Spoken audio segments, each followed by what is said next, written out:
Ça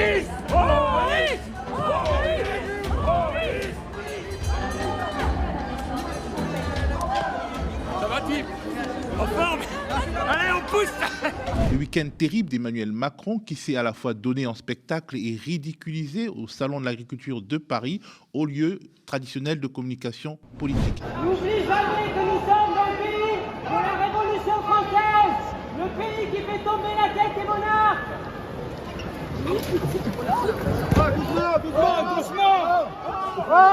Dire que nous sommes dans le pays qui fait tomber la tête des monarques, c'est une vérité historique et factuelle. Et de ce fait, pour avoir énoncé cette vérité, je me suis retrouvé enfermé dans les geôles du pouvoir pendant 50 heures, 48 heures en garde à vue, puis ensuite 3-4 heures au dépôt au tribunal de Paris à Clichy. Tout cela parce que j'ai osé prendre la parole à proximité du président de la République lors du Salon de l'Agriculture. Pour de simples mots, aujourd'hui, oui, vous pouvez être interpellé, placé en garde à vue, privé de liberté pendant 24-48 heures et ensuite poursuivi jusqu'à un procès pour des mots, pour seulement des mots. Ça fait un moment qu'on explique que systématiquement, dans ces déplacements, le président de la République, mais dans les déplacements des ministres, ça arrive aussi régulièrement, les membres du gouvernement sont hués. Ils ont des difficultés à se présenter sur le terrain, comme dit le président de la République, tout simplement parce que le niveau de colère à l'encontre de sa politique et à l'encontre personnellement même des personnes du gouvernement est extrêmement fort dans des parties extrêmement larges de l'opinion. Vous savez, il y a une loi qui existe. Par exemple, on n'a pas le droit de vendre à perte. Un supermarché qui achète quelque chose de 10 €, il doit le vendre par exemple 12 ou 15 €.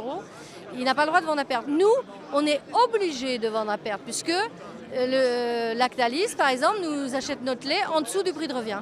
Donc l'État, ça fait longtemps, quand ils ont fait la loi Egalim la première fois, on a réclamé à corps et à cri que le prix de revient soit calculé par des agences d'État pour qu'on ne truande pas. Et ensuite, si ça coûte 60 centimes à produire, y compris notre salaire, eh ben, Lactalis est obligé de nous l'acheter 60 centimes, ce qui n'est pas le cas.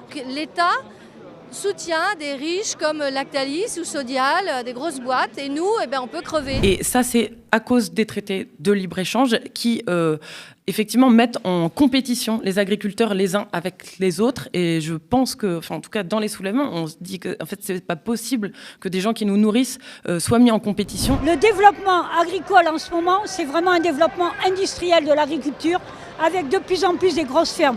Là où on avait 50 vaches, maintenant il y en a 120. C'est pour ça aussi que les agriculteurs sont en colère et fatigués. Ils ont joué le jeu de la compétitivité, de la production, ils ont investi beaucoup, ils se sont endettés, ils ont pris beaucoup de travail et maintenant ils n'arrivent pas à en vivre non plus. Ces accords de libre-échange ne sont pas bénéfiques. Nous sommes opposés à l'ensemble des accords de libre-échange. Ce n'est pas comme ça qu'on protège l'agriculture française et qu'on construit une souveraineté alimentaire. Pour nous, on a un combat, c'est la réforme de la PAC. C'est une PAC plus juste qui permet d'aller soutenir les agricultures, pas intensives mais extensives, par contre intensives en emploi, et des agricultures plus respectueuses des sols, de l'eau et du travail des paysans et des paysannes.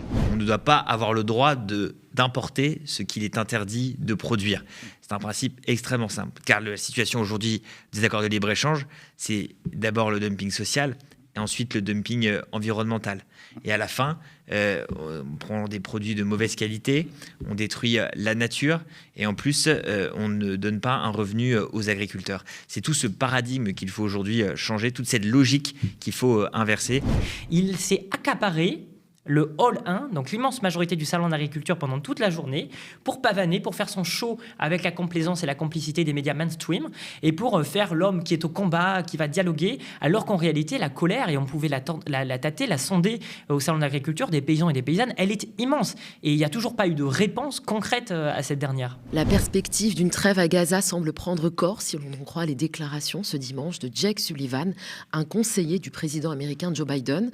Un terrain d'entente aurait été trouvé entre les représentants d'Israël, des États-Unis, de l'Égypte et du Qatar lors de récentes négociations à Paris visant un cessez-le-feu temporaire à Gaza et la libération des otages. Les civils sont pris au quotidien dans les bombardements qui n'ont épargné aucune zone, dévasté des quartiers entiers et forcé de nombreuses familles à fuir. L'ONU estime que 2,2 millions de personnes, soit l'immense majorité de la population, sont menacées de famine. Il faut donc de pouvoir accéder à Gaza par la voie terrestre.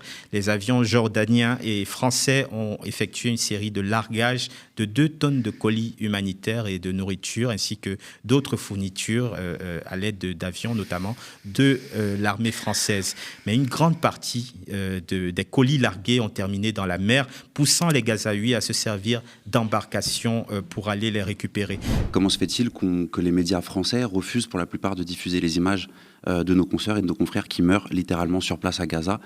Comment se fait-il qu'en un mois, pendant le mois de février, sur tous les JT de France 2, il n'y a eu que 5 minutes allouées au quotidien des habitantes et des habitants de Gaza? Dans quels médias vous avez entendu la parole de réfugiés palestiniens ici en France, de militants politiques palestiniens, de gens comme Salah Hamouri ou d'autres, d'accord, qui connaissent la situation à Gaza, qui ont de la famille et qui ont pu ne serait-ce que s'exprimer? La gauche de la gauche, aujourd'hui, pour les médias sur la position palestinienne, c'est des gens comme Dominique de Villepin. Excusez-moi, pour que ça soit Dominique de Villepin qui se retrouve à être la personne encensée, malheureusement, parce que les gens ont oublié ce qu'a été Chirac, ce qu'a été Dominique de Villepin, le CPE, etc., contre lequel on a lutté, moi, à mon époque. Je veux dire par là, c'est pas le problème, c'est pas que les gens ils kifferaient, entre guillemets, excusez-moi cette expression, mais kifferaient Dominique de Villepin. C'est qu'en fait, on leur permet même pas d'avoir des gens qui sont des militants politiques et des réfugiés palestiniens qui puissent s'exprimer face à face. La communauté internationale s'inquiète d'une prochaine offensive terrestre israélienne sur Rafah,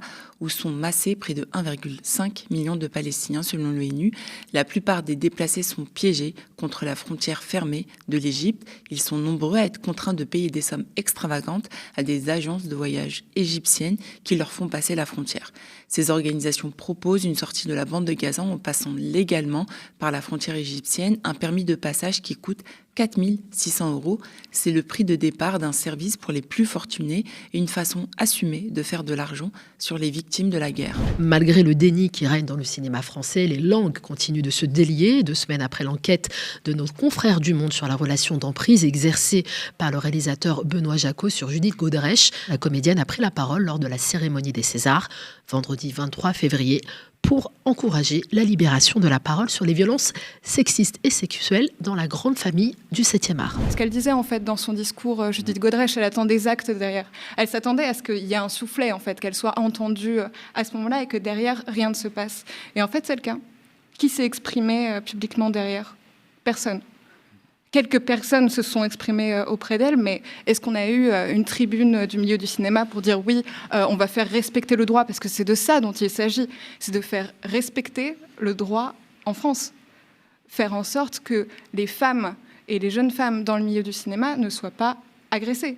Malgré certaines réticences de la droite, les sénateurs se sont prononcés hier soir en faveur de l'inscription constitutionnelle de l'IVG. Ce vote portait sur l'ajout d'une phrase à l'article 34 du texte fondamental de la République. Je cite, « La loi détermine les conditions dans lesquelles s'exerce sa liberté garantie à la femme d'avoir recours à une interruption de grossesse. C'est la liberté que garantira la Constitution et non le droit à l'IVG. » Il y a quelqu'un qui a, aujourd'hui en France, en 2024, mis en comparaison le nombre de morts de personnes humaines et le nombre d'IVG.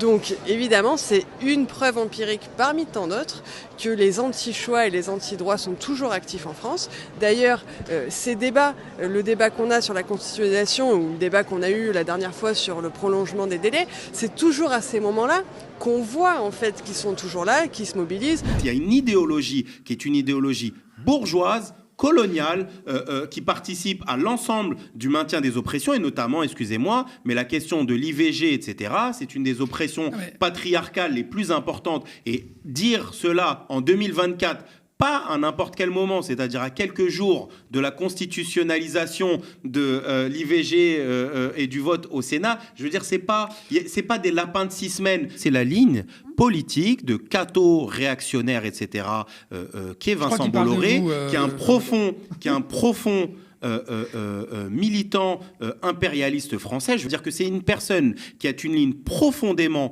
liée à ceux qui rêvent de la vieille France. Tous ces gens, à chaque fois, sont une preuve supplémentaire qu'on a raison de faire ce qu'on fait et qu'on a raison d'introduire aujourd'hui le droit à l'IVG dans la Constitution pour leur envoyer un signal très clair.